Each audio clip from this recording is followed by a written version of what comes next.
आज हम इंटॉक्स पी के बारे में बात करेंगे। इसका जो जेनेरिक नेम है उसका नाम है एटापुलगाइट और ये 630 मिलीग्राम में अवेलेबल होती है।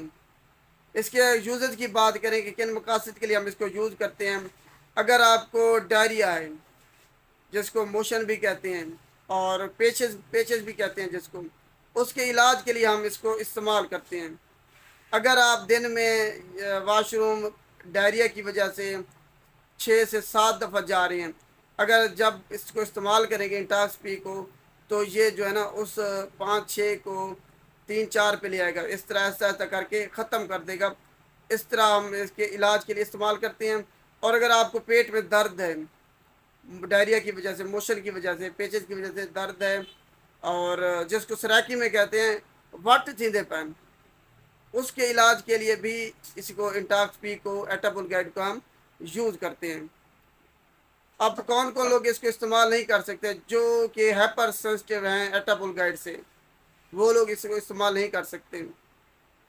इसके अलावा जिनको डिहाइड्रेशन हो गई है, यानी कि पानी की बहुत ज़्यादा कमी हो गई है, वो लोग इसको इस्तेमाल नहीं कर सकते। और जिनको इन्फेक्शियस डायरिया है, यानी कि हाई फीवर है, बहुत तेज़ बुखार है, और जो है ना उनके पेशाब से खून आ रहा है, वो लोग इंटॉक्स पी को इस्तेमाल नहीं कर सकते। इसके अलावा अगर प्रेगनेंसी की बात करें तो प्रेगनेंसी में इसको इस्तेमाल नहीं किया जा सकता, क्योंकि इस पर बहुत ज़्यादा रिसर्च नहीं हुई अभी कि पोस्ट मार्केटिंग, यानी कि जब मार्केट में टैबलेट आ जाती है उसके बाद जो है ना इसकी एवेलुएशन अभी तक नहीं हुई कि आया ये सेफ़ है प्रेगनेंसी में कि नहीं है। और दूध पिलाने वाली माँ, नर्सिंग मदर जो है ना, वो भी इसको इस्तेमाल नहीं कर सकती, क्योंकि जिसकी सेफ्टी है ना वो अभी तक डेवलप ही नहीं है कि आया कि ये सेफ़ हैं या नहीं है।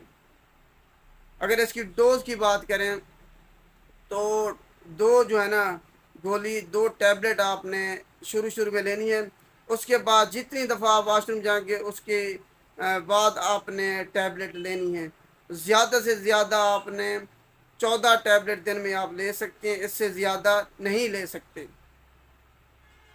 और जो है ना 7 दिन से ज़्यादा इससे इलाज आप नहीं कर सकते।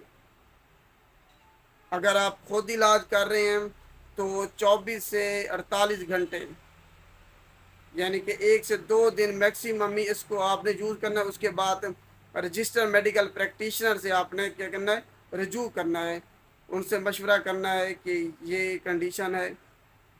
अगर आप इसको दूसरी मेडिसिन के साथ, ड्रग इंट्रैक्शन की अगर बात करें, तो इसका जो है ना दूसरी मेडिसिन के साथ, ड्रग के साथ इंट्रैक्शन पाया गया है। इसलिए 1 से 3 घंटा बाद ही कोई और दूसरी मेडिसिन लें। अगर आप इंटॉक्स भी ले रहे हैं तो उससे 3 घंटे के बाद ही कोई दूसरी मेडिसिन लें, इकट्ठे ना लें इसके साथ, क्योंकि ये दूसरी ड्रग की अब्जॉर्प्शन को यानी कम कर देती है। अगर अब इसके एडवर्स ड्रग रिएक्शन की बात करें, मुज़र सेहत असरात की, तो इसका कोई ख़तरनाक यानी कि मुज़र सेहत असरात अभी तक ज़ाहिर नहीं हुआ है। बस यही है कि अगर आप इसको ज़्यादा दफ़ा इस्तेमाल कर लेते हैं तो आपको इससे कब्ज़ हो सकती है, कॉन्स्टिपेशन। बस ये था आज का टॉपिक इंटॉक्स पी के बारे में। अगर वीडियो अच्छी लगे तो इसको लाइक कीजिएगा, और अगर आपने अभी तक मेरे चैनल को सब्सक्राइब नहीं किया तो चैनल को सब्सक्राइब करें और बेल आइकन को लाजमी प्रेस कीजिएगा। शुक्रिया।